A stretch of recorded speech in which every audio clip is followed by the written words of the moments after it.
Pues bienvenidos a un capítulo más de No la vio venir a la Santa.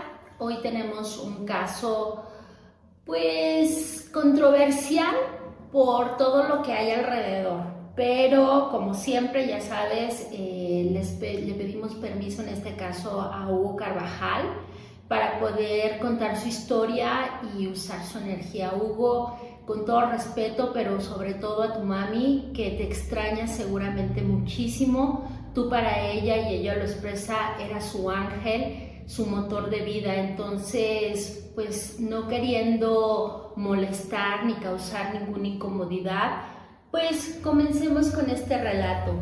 Era un viernes 1 de abril del 2022. En una entrevista, la mamá de Hugo comenta que pasaron toda la tarde juntos, cantando, bailando. Se veía que tenían una relación madre e hijo pues muy sana, de mucho amor.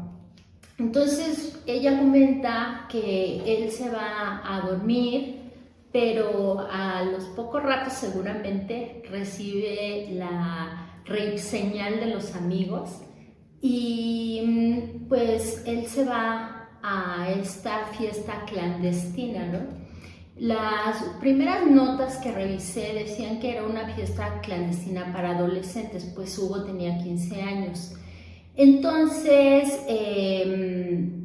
pues bueno, yo cuando vi la palabra rape, digo ya, tal vez soy un poco mayorcita, pero para mí los rape pues no son tan sanos y son un poquito salvajes, ¿no? Entonces hay sustancias ilícitas, casi alcohol sí hay, pero más agua, ¿no? Porque los chicos pues acostumbran a poner alguna pastillita en la lengua o una calcomanía en los dientes o cosas así que los llevan a permanentemente estar hidratando porque, bueno, pues es un DJ que está la música vibrando y entonces pues estas sustancias hacen que el cuerpo sea una experiencia extrasensorial, ¿no? Pero bueno, yo en un primera instancia dije, bueno, pues es una especie de tardeada, pero cuando vi la hora, pues ya no era tan tardeada, ya eran las 10 de la noche, cuando Hugo llega a una zona medio boscosa, medio alejada de la zona Esmeralda, a un jardín que se llama Jardín Imperial o Jardín Imperio, y empieza, bueno, ahí esta aventura, ¿no? Bueno, el cover dicen que va entre 100 y 150 pesos. Estos chicos, pues obviamente ya de toda la semana, es un viernes, te quieres reventar, te quieres como quitar de todo lo que la semana, pues a lo mejor a los 15 años pues es como presiones, ¿no? Además Hugo, bueno, pues era un atleta de alto rendimiento porque él estaba especializándose en el fútbol, estaba como encaminado a ser un gran futbolista. Entonces pues me imagino que los entrenamientos, la escuela, pues podría ser una presión y entonces si el viernes tus cuates te invitan al rey, pues dices, vamos, ¿no? O sea, vamos a relajarnos, vamos a divertirnos, y sí, van. Entonces comienza a avanzar la noche y como a la 1:30 de la mañana se desata como la primer trifulca, por decirlo así, y empiezan a sacar a chicos, ¿no? Los guardias de seguridad, pero para esto comentan las notas que no había como la suficiente seguridad en el lugar, ¿no? Entonces, bueno, pues ya ahí tenemos un foquito rojo, ¿no? Porque si hay muchos adolescentes excitables, ¿no? Y no hay mucha seguridad, pues ya empezamos mal. Bueno, continúa y 1 hora después, entre 2:30 y 10 para las 3, según las notas, sacaron a Hugo. Entonces Hugo, fuera ya de este recinto, quiere volver a entrar por sus amigos o con sus amigos, pero no le permiten la entrada. Entonces, bueno, en un primer momento esto se vuelve una discusión, una riña, ¿no? Que según el guardia de seguridad, para controlar o para aquietar o para amedrentar a Hugo, le rompe una botella de vidrio en la cabeza, pero bueno, esta botella se rompe y estos vidrios desafortunadamente hieren mortalmente a Hugo en el cuello. Total, que hay alguna confusión en los primeros relatos. Dicen que se lo llevaron a Hugo en un carro particular al hospital más cercano, pero posteriormente, ya en entrevistas, no sucedió tal cual, ¿no? Pero bueno, ahorita vamos con esa parte. Total, que se llevan a Hugo al hospital y en el hospital Hugo llega ya sin signos vitales o en un estado muy crítico y pierde la vida. Total, que le avisan a la mamá, pues shock de que si toda la tarde estuvo compartiendo con ella y de repente, pues no es que se haya escapado Hugo, sino que estaban divorciados los papás de Hugo y ella no estaba de acuerdo con que fuera esta fiesta, pero su padre le dio permiso. Entonces, bueno, ahí ya tenemos un crack para esta familia, un shock fuertísimo. Y Hugo, entre el domingo 3 de abril y el lunes 4 de abril, es velado y enterrado. Entonces su mamá, ante la desesperación, ella clama justicia por su hijo. Entonces, como pues no ve que las autoridades se pongan las pilitas, ¿verdad?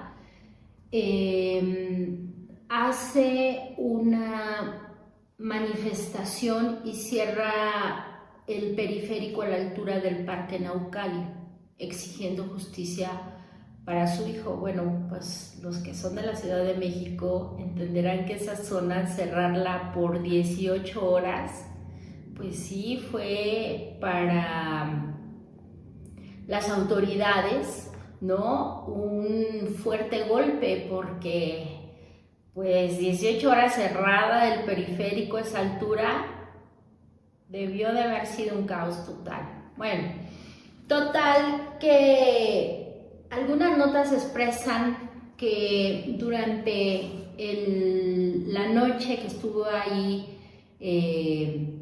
su mamá exigiendo justicia por que atraparan al responsable de que perdiera la vida su hijo, recibe una llamada y le avisan que ya ha sido detenido.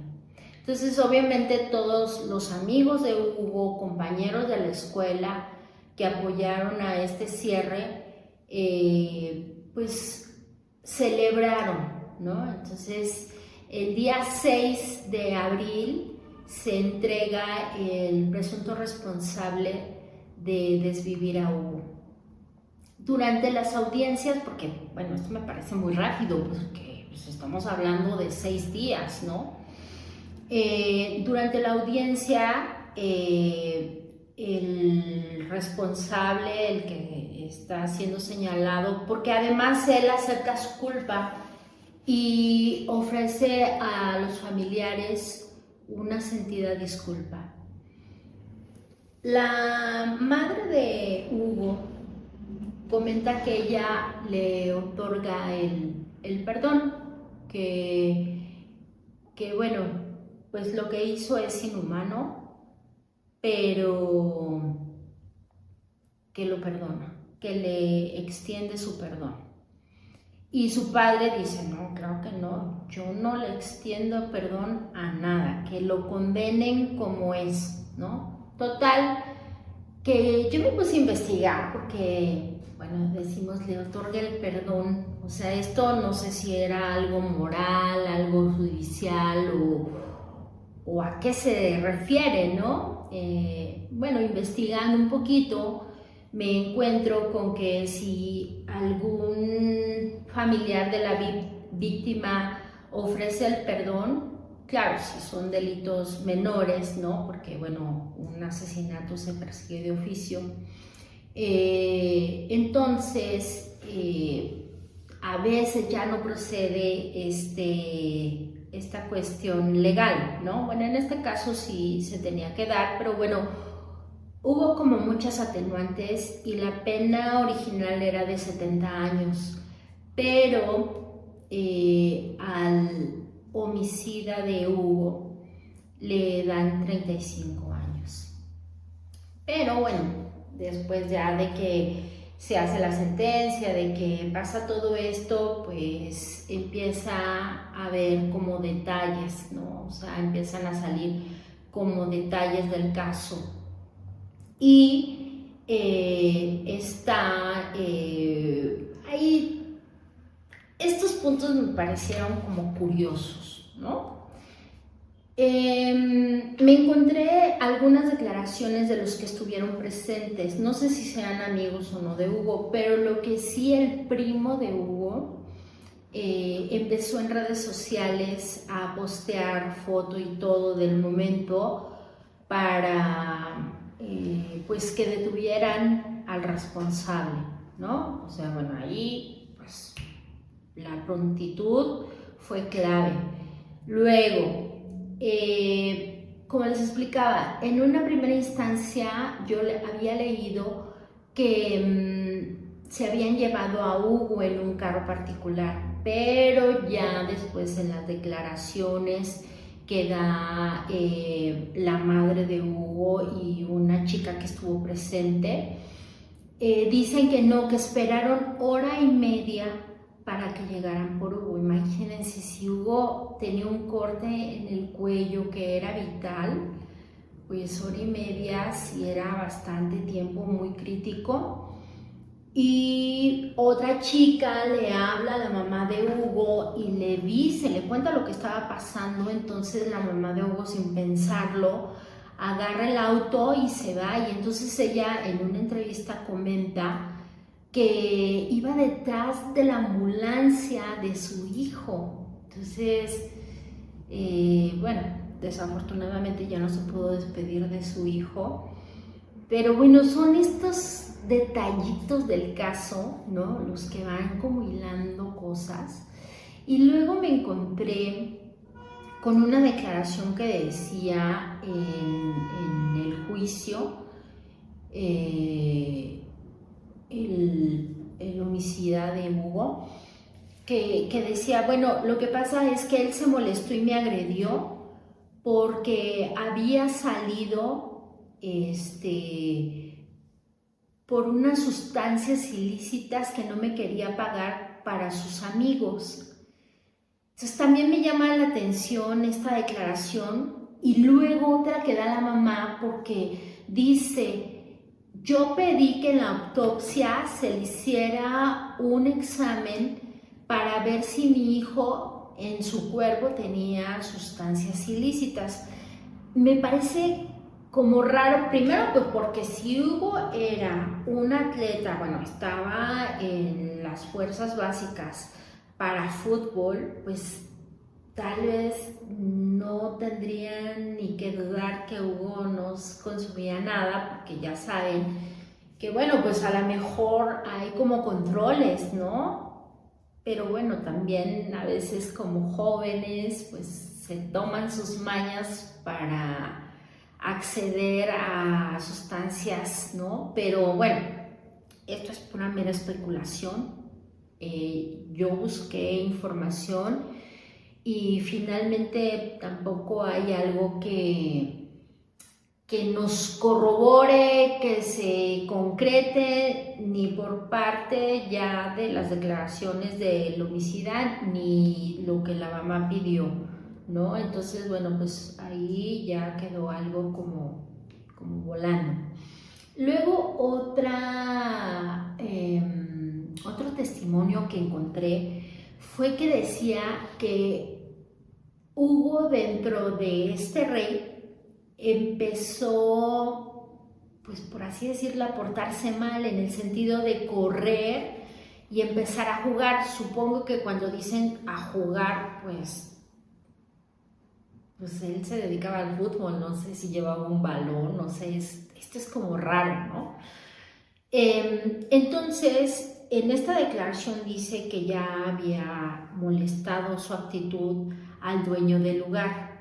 El dueño del lugar tenía una copa y comenzó a seguir a Hugo para agarrarlo y sacarlo.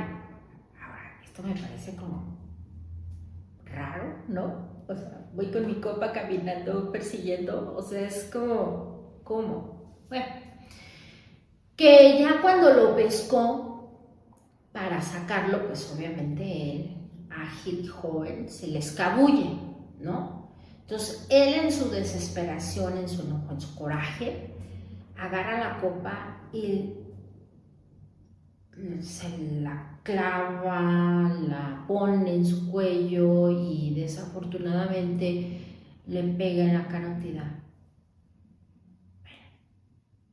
Pues también es como raro, ¿no? Esta declaración.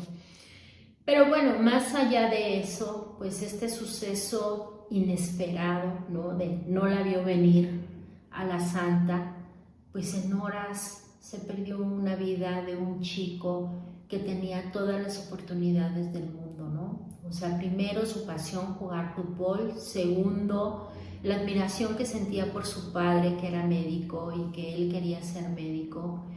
Entonces, pues la vida de Hugo Carvajal se extinguió muy rápido.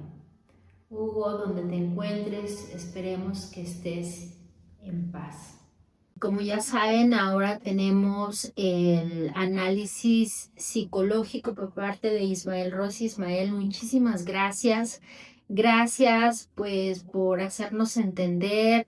También como es esta parte, no necesariamente del caso, sino pues tal vez nuestros seguidores, ¿no? Quien nos esté viendo, pues le toque alguna fibra, ¿no? A veces estos sucesos, como tú decías en el capítulo anterior, no son aislados, ¿no? Son parte de una sociedad y como parte de esta sociedad, bueno, pues también nos toca a nosotros, ¿no?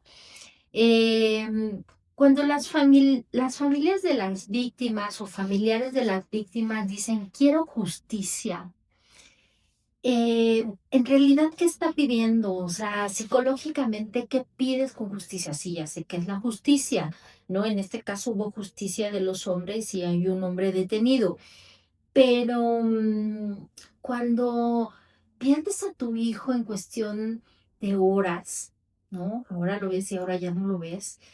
¿Qué es esto de justicia para entenderlo psicológicamente? Cuando se pide justicia, ¿qué es?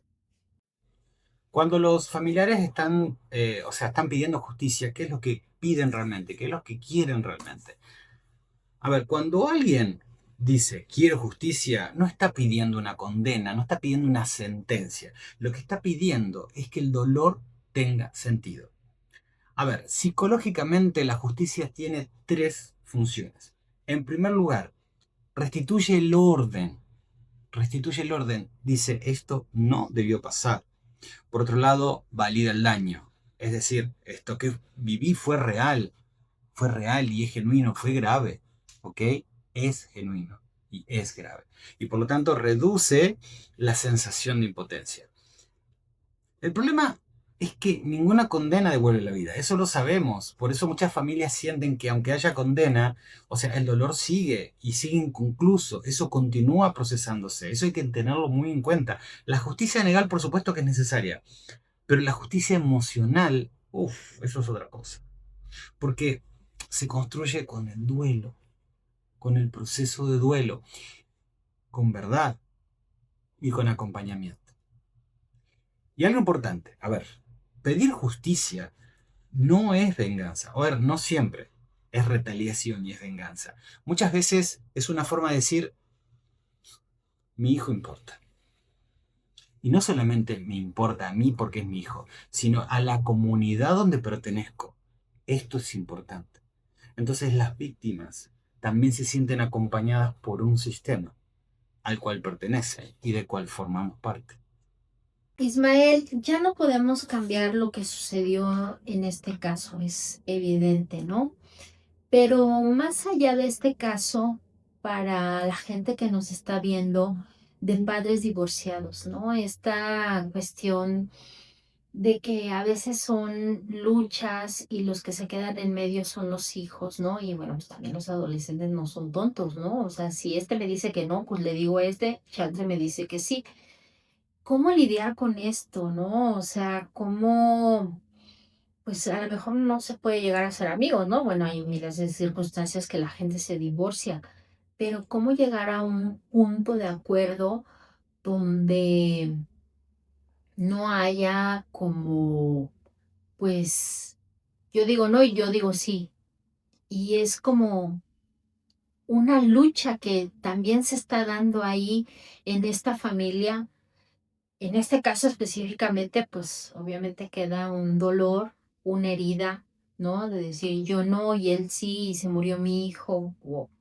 Pero, pero, ¿cómo podríamos o cómo podría la gente que tiene hijos y está divorciada lidiar con este tipo de permisos, ¿no? Padres divorciados. ¿Cómo actuar? Y cuando uno dice que sí, el otro dice que no. A ver, esto es complejo porque tiene muchos niveles de análisis. Cuando los padres están separados, la coherencia es clave. Y cuando los padres están casados y están juntos y viven bajo el mismo techo, también. Porque esta situación suele pasar, o sea, en ambos casos. Lo que pasa es que cuando están separados, ¿qué hace el adolescente? No es que sea manipulador, pero el adolescente siempre va a tratar de negociar permisos. Siempre. Ahora, estos permisos tienen que estar acordados por los padres previamente. O sea, el hecho de que los padres, a ver, vamos a hacer de cuenta que este es el hijo, ¿ok? Este es el hijo, estos son los papás. Los papás se separan, pero siguen siendo papás, ¿ok? Siguen estando unidos. Papás se separan, siguen siendo papás. Dejan de ser pareja, no dejan de ser papás. Y eso es lo que hay que entender. Por lo tanto, el proyecto en común que tienen en relación al hijo, esos acuerdos tienen que ser bien claros porque, a ver, el adolescente va a ver que hay uno acá y hay otro acá. Y como ellos están enemistados, quiere decir que si uno dice que sí, el otro va a decir que no. Y justamente si eso se visibiliza. Y si tienen desacuerdo los papás, dicen, mira, yo creería que ir a ese recital estaría bueno porque no corre ningún riesgo. Y la otra parte dice, no, yo creo que no porque no está cumpliendo y no está haciendo sus tareas. Ok, lo resuelven en privado, pero no lo discuten en frente del niño. Es decir, tienen un proyecto en común. El proyecto de pareja, no, ya no lo tienen más. Pero el proyecto de hijo sí sigue estando. Ese proyecto continúa y va a estar siempre ahí aunque ellos estén separados, va a seguir ahí, aunque ellos construyan nuevas relaciones, eso va a seguir ahí porque ese proyecto es mutuo. Fue, o a veces no fue acordado ni consensuado, pero bueno, está ahí, entonces pasa por hacerse cargo. Ahora, ¿qué pasa? Un adolescente necesita libertad, por supuesto, sí, eso estamos todos de acuerdo, pero también necesita saber que hay un marco firme. ¿Y saben quién más lo necesita? El propio adolescente. Porque la libertad sin estructura genera ansiedad. No tengo a alguien que me contenga, no tengo un límite. ¿Y sabes qué? Cuando alguien te dice que no, te dice, mira, por ahí no, no es ese límite es amor. Y eso es lo que el adolescente empieza a entender. Si no hay límite, entonces no le importa a nadie. Como diría, le valgo a todo mundo. Cuando alguien me dice que no, es porque me está cuidando. Rosy, pues cuando uno es adolescente, pues tal vez tienes esta rebeldía de yo quiero comerme al mundo, ¿no? Y no fue el caso de este caso, valga la redundancia, pero ¿qué hacer cuando ya tu hijo adolescente se te salió de las manos, ¿no? Y cuando le dices que no va a algún lugar y se escapa. O sea, ¿cómo puede la gente que nos está viendo y tal vez está pasando por este, pues, calvario, ¿no? Hablar, traer otra vez al redil, o cómo, porque pues en este caso, bueno, sin un permiso, pero cuando es me salgo porque yo quiero y me vale, ¿qué se hacen? ¿Cómo poner límites a un adolescente sin que se vuelva una guerra? Principalmente, el límite tiene que ser coherente y tiene que estar pensado para cuidar al otro, para contenerlo. Es decir, tiene que tener tres características. Podríamos decir que puede tener tres características. La primera tiene que ser claro. La segunda tiene que ser coherente. Y la tercera tiene que tener una consecuencia real. Esto es, si un adolescente se va a enojar porque le dicen que no, esto no significa que el límite esté mal puesto. Significa que este adolescente está aprendiendo a tolerar la frustración, está aprendiendo a tolerar que en la vida a veces no todo es posible. Hay veces en que la vida misma te dice, no, por acá no. Y el límite está afuera. Ahora, ¿qué pasa? Cuando el adolescente tiene límites más claros, se siente más seguro, aunque no lo admita. ¿Por qué? Porque el límite yo lo veo afuera, me he puesto desde afuera, pero el verdadero límite lo empiezo a construir adentro. ¿Y sabes cómo pongo límites? A través del amor. El amor es poner límites. El amor es decirte, mira, por ahí no. ¿Por qué? Porque te estoy cuidando. Entonces, el límite cuando es claro es decir, bueno, a ver, no, ahí no vas a ir con tus amigos. Vamos a poner un ejemplo. A tal hora. A tal hora tienes que estar en casa. A tal hora. ¿Es a las 10? ¿Es a las 9? ¿Es a las 7? ¿Es a las 6? ¿Ok? Pero tiene que ser claro. No es 6, 6 y media, no es a las de 6 para 9. No. Si es a las 9, si es a las 8, dependiendo de donde vivas, por el clima también, ese límite tiene que ser claro, tiene que ser una hora en específica. Tiene que ser coherente, por supuesto que tiene que ser coherente, sobre todo alguien que pone el límite también está dispuesto a respetarlo, porque forma parte de una normativa que nos involucra a todos y por otra parte tiene que tener consecuencias reales. Es decir, ¿qué pasa si no cumplo? ¿Qué pasa si traspaso ese límite? Tiene que haber una consecuencia real. No es, te voy a matar si no venís. No, eso no, porque no lo vas a matar. ¿Ok? Entonces, tiene que haber una consecuencia real. No como castigo, sino como consecuencia. Es decir, ok, te quedaste despierto hasta tal hora, bueno, mañana igualmente te vas a levantar a las 6 de la mañana. O sea, y te vas a levantar a las 6 de la mañana. Igualmente eso va a suceder, ¿ok? No es un castigo, es una consecuencia. Y eso el adolescente lo entiende mejor que nadie.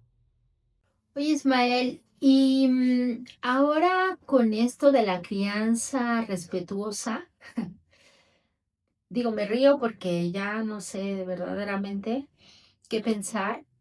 ¿Cómo se ponen límites? ¿Qué hacer con el adolescente que no conoce límites? A ver, son polaridades.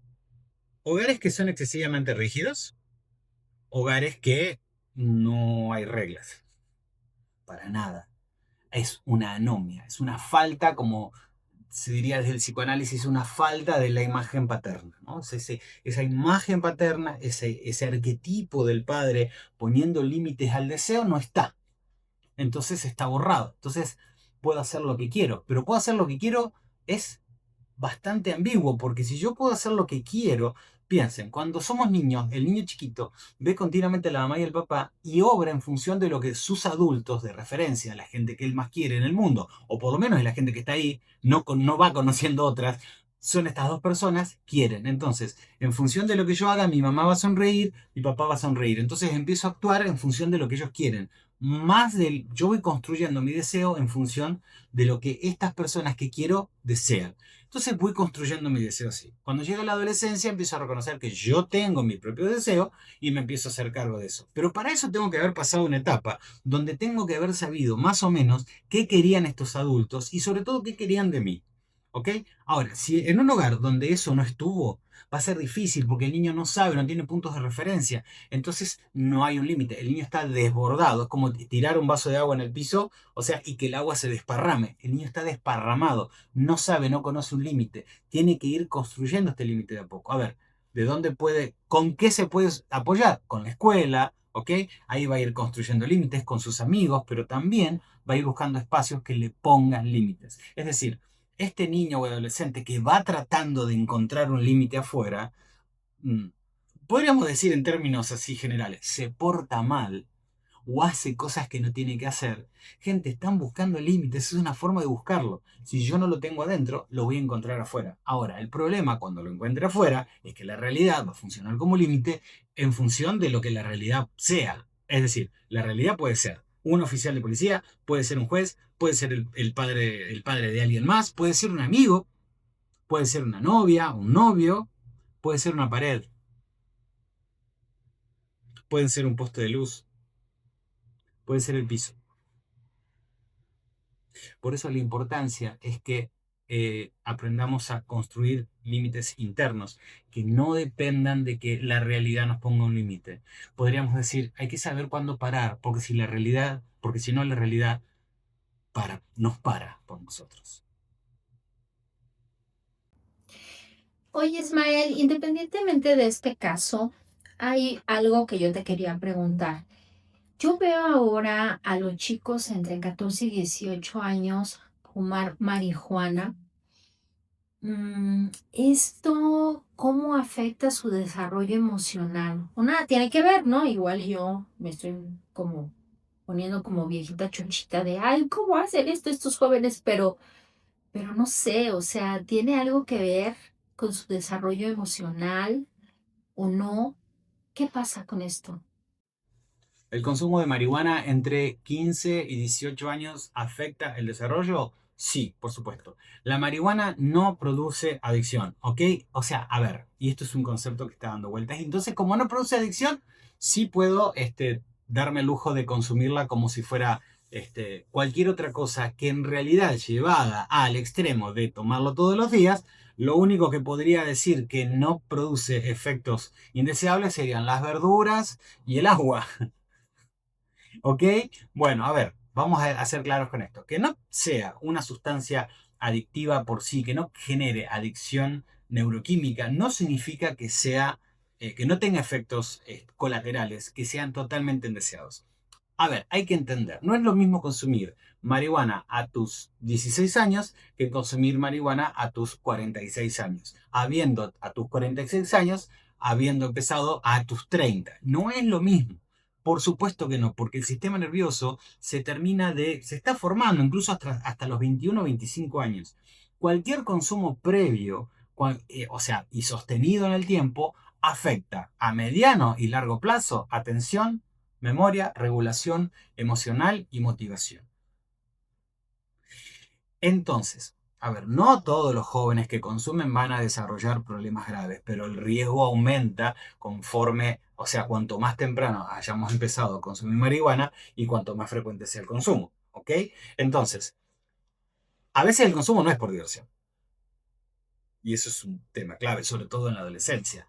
Es por ansiedad, presión social o necesidad de pertenecer, porque hay un grupo que consume, entonces yo para pertenecer a este grupo tengo que consumir. Y eso es muy típico en la adolescencia. O sea, es mediatizar mi pertenencia a partir del consumo o acción de algo, ¿no? Puede ser jugar un deporte, algo que puede ser aspiracional, puede ser a través del consumo de una sustancia, a través del consumo de alcohol, de lo que fuera. En una época era el cigarro, el cigarrillo y demás. Lo importante es saber que esto sí va a tener consecuencias de que que digan, la marihuana es buena porque algo es natural. Sí, los hongos son naturales y sin embargo hay hongos que te pueden matar. No todo lo que es natural, natural no significa que sea bueno, natural significa que no está procesado, pero no todo lo que no está procesado resulta ser saludable, ¿ok? Entonces es muy importante informar.